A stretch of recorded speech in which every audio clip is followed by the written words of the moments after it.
एक भक्त सदैव ये जानकर विश्राम करे कि कोई है जो सदैव उसका ध्यान रखता है।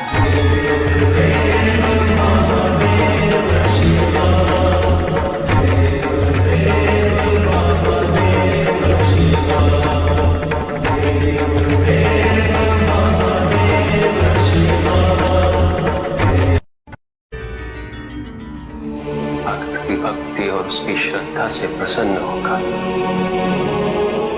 उसके आराध्य उसे दर्शन अवश्य देते, किंतु कब, किस रूप में और किस परिस्थिति में,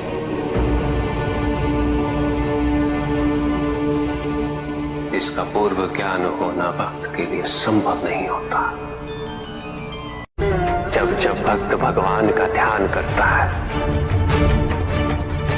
तब तब भगवान भक्त का ध्यान रखते हैं।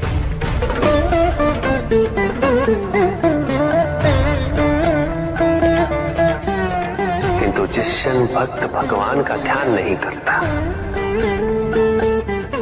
तब भी भगवान भक्त का ध्यान रखते हैं।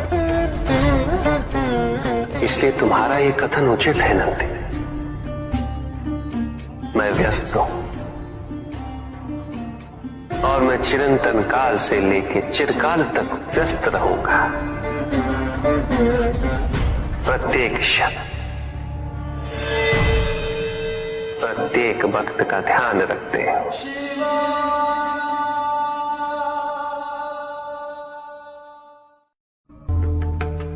जिसके कारण स्वार्थ, विनाश, क्रूरता, अशांति और भय में वृद्धि हो,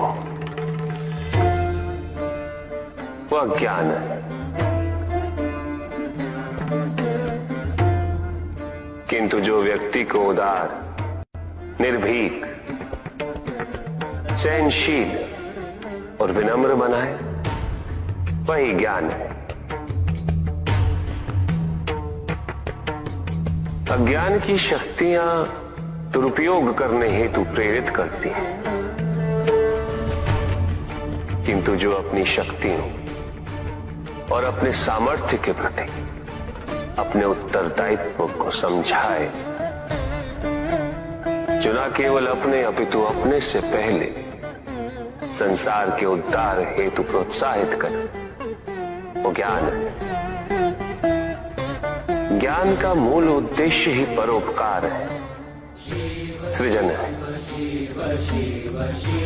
दूसरों की भावनाओं को समझना, उनका आदर करना, यही ज्ञान है।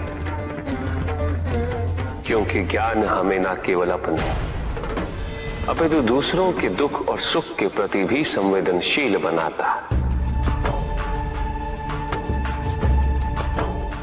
किंतु जो दूसरों की भावनाओं का अनादर करे, उसे ज्ञान की श्रेणी में कैसे रखा जा सकता है? अज्ञान के कारण व्यक्ति सांसारिकता में बंधता जाता है, मोह माया में उलझता जाता है।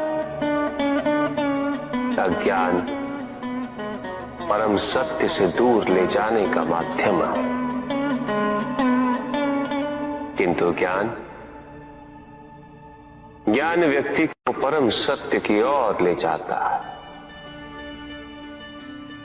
ज्ञान मुक्तिदायक है, मोक्ष का मार्ग है, और इस मुक्तिदायक ज्ञान का सर्वोच्च रूप है आत्मज्ञान। और यही ज्ञान की पूर्णता भी है कि व्यक्ति अपने को समर्पित कर दे,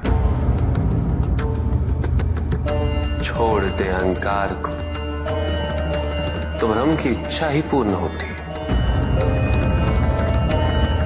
और अभी भी वही फलित हो रही है। ऐसा नहीं है कि हम उससे भिन्न फलित करा लेंगे, लेकिन व्यक्ति भिन्न फलित कराने में लड़ेंगे, टूटेंगे, नष्ट हो। कुछ भी सुनने और समझने के लिए मन का मौन रहना आवश्यक है, किंतु मन मौन रहना नहीं जानता। वो तो निरंतर कुछ ना कुछ कहता रहता है। प्रतिपल शब्दों का आक्रमण चलता रहता है मन पर, और यही आक्रमण है जिसके कारण व्यक्ति कभी भी शब्दों के परे नहीं जा पाता। जहां जीवन की सत्यता का बोध उसकी प्रतीक्षा कर रहा होता। कभी भी किसी व्यक्ति का विवेक, उसके संस्कार, निर्भीकता तथा उसके आचरण की परिपक्वता को परखना हो तो उसे शक्तियों से सुसज्जित करता हूं, पदाधिकार सौंपता हूं, परिणाम स्पष्ट हो जाएगा। प्रभु, यदि आप स्वयं यहाँ कैलाश में उपस्थित हैं, तो प्रतिदिन का संध्या काल पूजन आपके समक्ष क्यों नहीं होता है?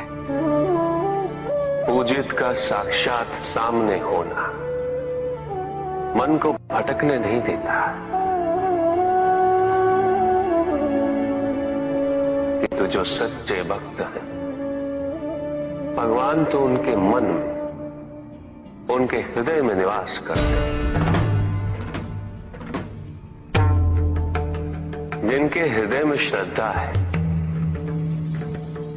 उनके लिए पूजा करने हेतु अपने आराध्य का साक्षात सामने होना अनिवार्य नहीं।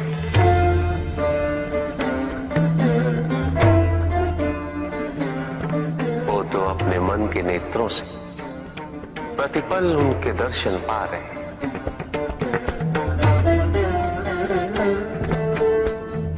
उनकी प्रत्येक अनुभूति में भगवान है।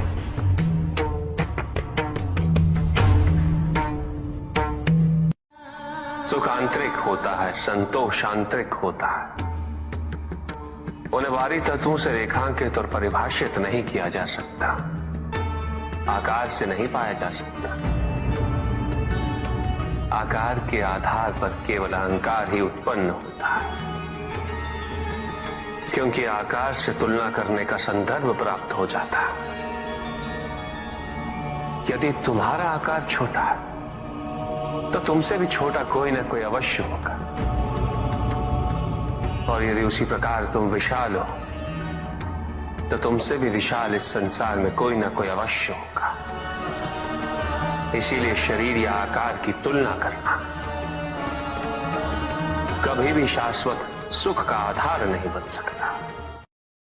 युद्ध किसी व्यक्ति से नहीं गणेश, मानसिकता से होता।